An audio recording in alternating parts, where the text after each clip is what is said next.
Ya, itu gara-gara dia dapat pengacara yang bisa 86. Ya, itu pengacaranya namanya Ananto Aryo. Ya, dia melaporkan saya, dia lebih hebat. Ampun. Ya, dia kepengen menunjukkan bahwa dia lebih hebat. Maaf Pak. Ya, sekolah boleh sama, tapi kecerdasan belum tentu sama. Mungkin Anda lebih senior dari saya, tapi Anda belum tentu lebih cerdas daripada saya. Mungkin Anda lebih cerdas, tapi belum tentu jali Anda lebih bagus sama saya. Mungkin jali Anda bagus, tapi integritas Anda belum tentu teruji. Faktanya, pengacara ini menyusahkan kliennya. Coba kalau pengacaranya saya akan tepuk bahu klien saya, Pak. Jangan terpengaruh, Pak. Lebih baik selesaikan dengan cara baik. Coba kalau selesaikan dengan cara baik. Sudah, tidak ada masalah. Sekarang dia jantungan. Yang namanya pengusaha ini, nanti kalau dia bikin perusahaan TBK, gak bisa, Pak. Kenapa? Begitu dia bukan TBK, sedikit-sedikit dia akan kena kasus dengan, karena saya tidak akan diam.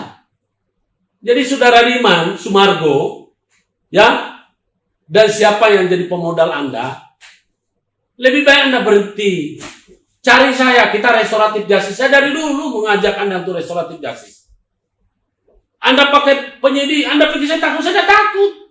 Anda pakai JPU, saya tidak takut. Anda pakai hakim, saya tidak takut. Apalagi mafia hukum, yang Anda pakai itu mafia, Anda habis uang. Tidak akan pernah bisa mengalahkan saya. Karena saya itu penjara bukan persoalan kalah. Mati pun bukan persoalan kalah. Kalah itu kalau saya ini sudah melakukan kejahatan.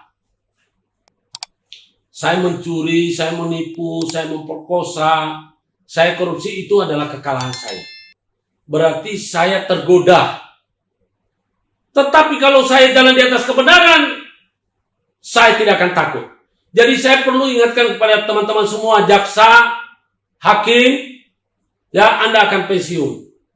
Kemarin saya setelah tanya sama hakim, salah satu jaksa senior, ya, apa pernah ada putusan hakim kasasi tunggal? Oh, udah pernah ada, Pak.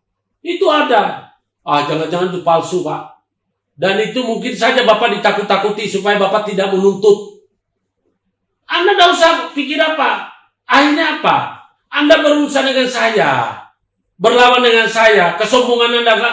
Akhirnya anak-anak turunan Anda itu gak akan tenang. Ya, ingat, Deriman, Sumargo, dan Joni, sertifikat rumah saya sama KB mobil saya ada di Anda. Ya, Anda jangan diam. Anda menuntut saya di pengadilan 2,5 miliar. Ya, padahal hitungan saya, uang saya di sana sudah lebih. Tetapi putusan pengadilan setelah Anda menuntut 2,5 miliar cuma 110 juta. Padahal sudah nyogok. Mikir itu. Anda keluar uang bermiliar-miliar. Hanya untuk mengalahkan Guntual. Itu tidak perlu, Pak. Coba pikir lagi. Anda itu dibodoh-bodohi sama pengacara. Pengacara Anda bodoh. Suruh Anda berlawanan dengan saya, padahal kalau suruh damai dengan saya, selesai. Saya ini restorator, juru damai. Orang lain saja saya damaikan, masa saya sendiri nggak mau berdamai. Tapi kalau mau tarung, saya ini petarung.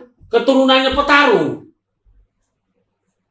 Saya bukan cuma petarung di atas ring, tapi petarung di pengadilan. Bisa lihat video saya, nggak ada kata-kata seorang yang lemah seperti saya. Mana ada pengacara yang berani melawan hakim? Saya terdakwa melawan hakim. Siapa? Saya. Ada juga terdakwa yang dilawan jaksa. Saya bukan cuma jaksa, hakim. Kalau hakim nggak benar, tak lawan. Karena hakim itu ada undang-undang yang mengatur. Pertama, KUHP. Kedua, kekuasaan kehakiman. Ketiga apa? Kesepakatan bersama. SKB. Antara Ketua Mahkamah Agung dan Ketua Komisi Yudisial. Keempat apa? Keempat itu adalah keputusan peraturan bersama antara Ketua Mahkamah Agung dengan Ketua Komisi Yudisial. Ini jelas ada aturannya. Jadi perlu saudara-saudaraku ketahui, hakim itu dikasih batas, kewenangannya dibatasi. Ya, jadi bukan hakim itu absolut, kekuasaannya serta merta, tidak. Ya, yang dia bisa gitu cuma terdakwa yang belum. Ya, tinggal tunggu aja tanggal mainnya. Ya, orang-orang yang zalim itu pasti akan berurusan dengan Tuhan. Karena kita ini manusia, diciptakan oleh Tuhan. Berarti kita ini miliknya Tuhan. Ketika ada manusia yang ingin meremehkan kita, yang terjadi apa? Saudaraku tahu apa yang terjadi? Tuhan itu tidak terima. Kalau saudara punya orang tua, kemudian Anda dilecehkan. Orang tua marah apa enggak? Marah.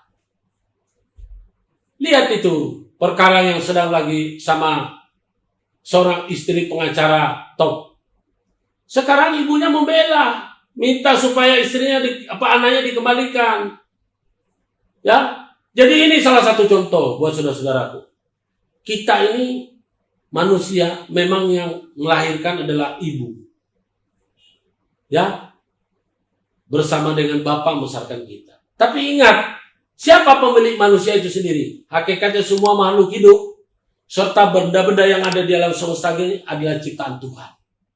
Jangan disia-siakan, jangan diremehkan, jangan dibuat jadi mainan. Jangan disia-siakan. Tuhan pasti kecewa. Hanya marahnya Tuhan kan Anda nggak dengar, nggak lihat. Orang tua saja bisa marah, apalagi Tuhan.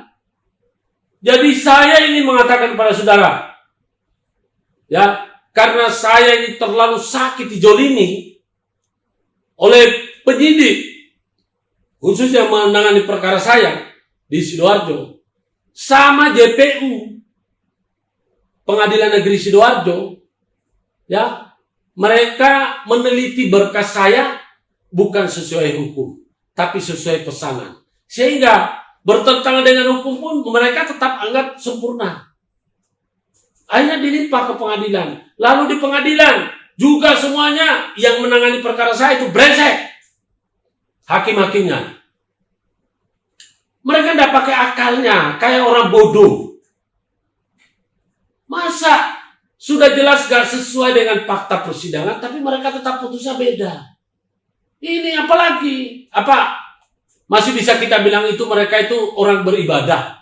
Padahal orang-orang yang memutus perkara itu loh, yang Islam, setiap lohor mereka harus menghadap dulu. Ya, dikiranya sholat mereka itu bisa menghapus kecurangan mereka. Tidak. Sholat itu adalah tiang agama yang menandakan bahwa kita bersyukur, kita masih diberi hidup sama Tuhan. Tapi terhadap perbuatanmu yang zalim, tidak bisa sholat itu menghapuskan perbuatan mendolim. Kalau ada begitu, imam yang mengajar itu sesat. Kecuali orang itu bertobat untuk selamanya tidak melakukan lagi. Tapi bagaimana mungkin orang itu hari-hari dia tobat, hari-hari dia melakukan. Ya lama-lama Tuhan juga capek. Ya, jadi sekali lagi saya ingin mengatakan kepada saudara-saudara sekalian. Alhamdulillah, sidang perkara saya, sidang perkara dagelan saya atas Undang-Undang ITE pasal 273 yang pelapornya adalah Ketua Pengadilan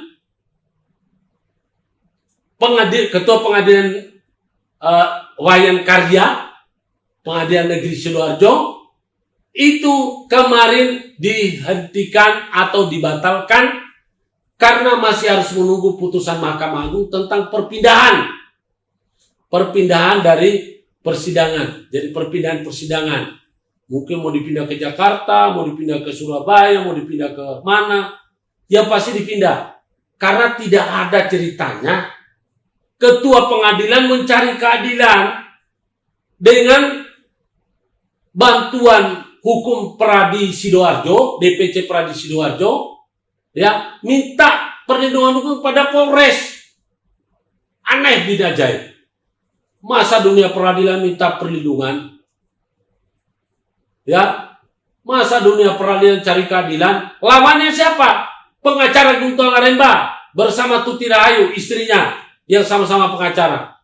Waduh, aneh.